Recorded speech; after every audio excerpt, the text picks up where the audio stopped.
Hello student, today we will do long answers of chapter 2. Chapter 2 is role of the government in health. In last segment we completed our short answer. So today we will start exercise E, long answer type questions. Okay. Here the first question is, what was the unique decision taken by Kerala government in 1996? What was its effect? Here you have to explain what was the decision taken by the Kerala government in 1996 and what was the effect, what was its effect which was seen in the Kerala state. Okay. Your answer is, in 1996, the Kerala government allotted 40% of its entire state budget to Panchayat to improve the health care facilities for the villages in Kerala.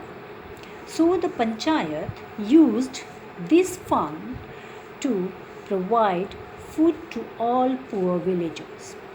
Women upliftment programs were organized to help them become independent. Education was provided to the children. Anganwadi were launched. It resulted in a huge success and the situation in the villages improved. In villages, supply of clean and pure water was regular. The health centers started functioning properly. School enrolled more students. The meaning of this answer is that in 1996 इस 1996 में जो Kerala government थी उसने ये decide किया कि वो अपने पूरे एंटायर बजट का, यानी पूरे जो केरला स्टेट का जो बजट होता है उसका 40% क्या करेगी, it will give to the panchayat. उसने 40% बजट का पंचायत को दे दिया. और किस लिए दिया? To improve the health facilities for the villages in Kerala. गाँव जो केरला के गाँव थे उनके हेल्थ जो फैसिलिटीज़ थी उसको इम्प्रूव करने के लिए. So the panchayat use this fund to provide the food to all poor villages. और केरला की जो पंचायत थी उसने इस धन का, इस फंड का इस्तेमाल गांव के जो पुअर सेक्शन के लोग थे उनको फूड प्रोवाइड करने के लिए और वुमेंस को अपलिफ्ट करने के लिए, औरतों को आगे बढ़ाने के लिए और उनको इंडिपेंडेंट बनाने के लिए इन पैसों का यूज़ किया. Education was provided to children. और बच्चों को एजुकेशन प्रोवाइड की गई. ज़्यादा से ज़्यादा जो प्राथमिक विद्यालय होते हैं स्कूल खोले गए गाँव में और बच्चों को इनरोल किया गया. आंगनवाड़ी वर लॉन्च्ड. आंगनवाड़ी जो हमने आपको बताया था आंगनवाड़ी के बारे में, तो बहुत सारे आंगनवाड़ी गाँव में खोले गए ताकि औरतों को कई तरह की ट्रेनिंग दी जा सके. And it resulted in a huge success and situation in the villages improved. और इसका रिज़ल्ट क्या हुआ? इसके कारण जो गाँव में बहुत ज़्यादा इम्प्रूवमेंट आया. जो गाँव के जो सिचुएशन थी वो बहुत ज़्यादा इम्प्रूव की, चाहे वो हेल्थ केयर सेक्शन हो या बच्चों की एजुकेशन हो या औरतों का अपलिफ्टमेंट हो, औरतों को इंडिपेंडेंट बनाना. इस सब में जो इस फंड का यूज़ हुआ उसने बहुत ही इस स्टेट में कामयाबी दिखाई. मतलब इस स्टेट में जो पंचायत लेवल पे इस पैसे का फंड का यूज़ हुआ इसने बहुत ज़्यादा सफलता पाई लोगों की हेल्थ केयर सिचुएशन को इम्प्रूव करने में. And in villages supply of clean pure water was regular. गांव में जो पानी का प्योर वाटर है, शुद्ध पानी का सप्लाई भी रेगुलर होने लगा. Health centre started functioning properly. गांव के जो हेल्थ सेंटर्स थे वो प्रॉपरली वर्क करने लगे. And the more and more students were enrol. ज़्यादा से ज़्यादा बच्चों को स्कूलों में एनरोल किया गया. Okay, now the second question of this chapter is, the healthiest of all countries of Latin America is Costa Rica. Why? The healthiest of all countries of Latin America is Costa Rica. Why? यहाँ पे आपको बताना है कि Costa Rica जो एक Latin America country है वो इस कॉन्टिनेंट का सबसे हेल्थीस्ट कंट्री कैसे बना, क्यों?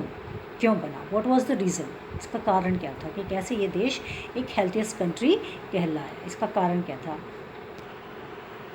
Costa Rica is the healthiest country of all Latin American countries because the Costa Rican government gave much importance to the health of the citizens. जो कोस्टारिका की गवर्नमेंट थी उसमें जो वहाँ के कोस्टारिका जो कि एक लैटिन अमेरिका कंट्री है, वो एक हेल्थीस्ट कंट्री कैसे बना, क्योंकि वहाँ की जो गवर्नमेंट थी उसने लोगों के हेल्थ को ज़्यादा इम्पोर्टेंस दिया, वहाँ के लोगों के हेल्थ को ज़्यादा प्रेफरेंस दिया।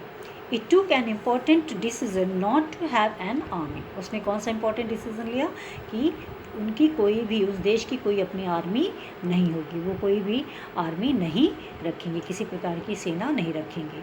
इन this way it saved money and began to spend this money on health, education and other basic needs of the people.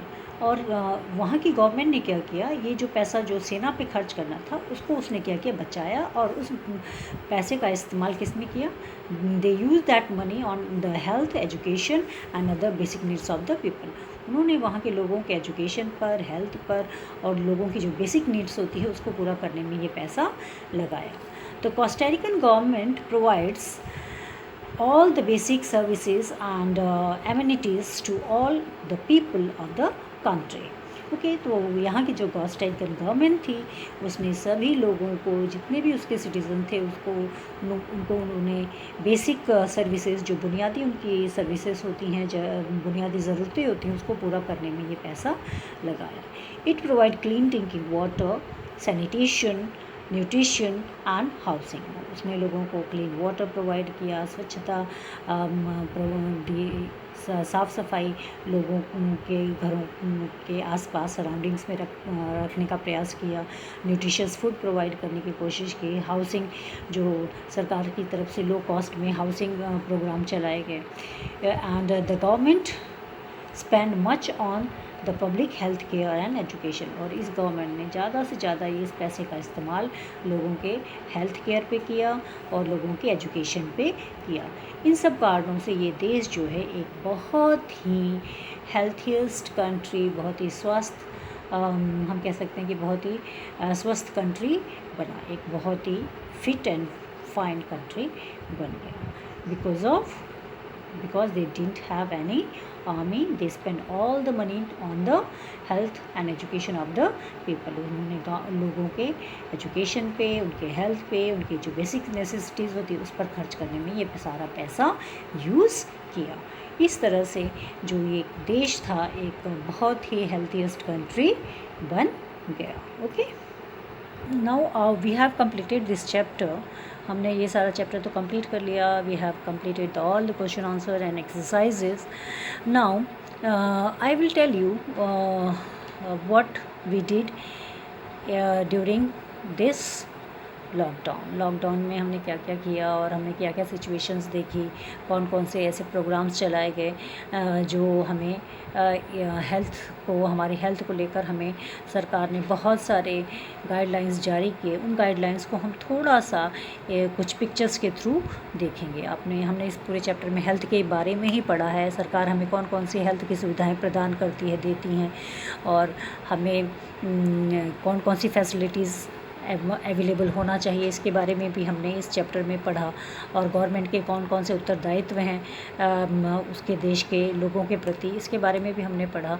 और अब हमें ये भी जानना चाहिए कि जो हम आज इस ऑनलाइन स्टडी कर रहे हैं उसका कारण क्या है। आप सभी को पता है दैट इज़ द कोविड-19। तो इस कोविड-19 को लेकर बहुत सारे जो गाइडलाइंस हैं, बहुत सारी जो प्रोग्राम्स हैं, कैंपेन जो चलाए गए, उसके थोड़े से pictures I will share with you. Okay,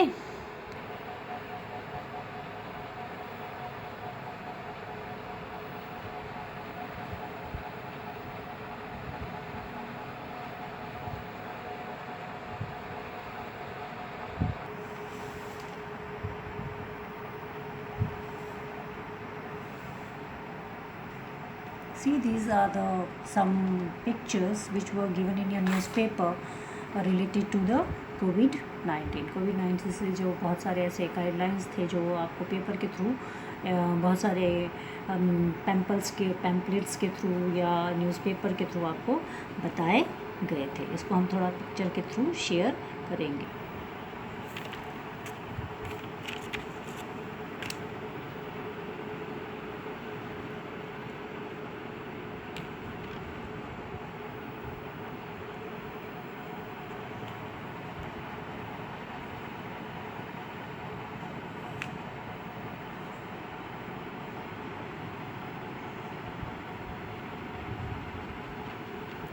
see these are the, जैसे कि हमने ऑनलाइन स्टडी स्टार्ट की, तो हमारी यूपी गवर्नमेंट ने भी बहुत सारे दूरदर्शन और आकाशवाणी पर इससे रिलेटेड और व्हाट्सएप के थ्रू या बहुत सारे चैनल्स के थ्रू ई पाठशाला स्टार्ट की। और ना अब हम देखेंगे अपने शहर की सिचुएशन।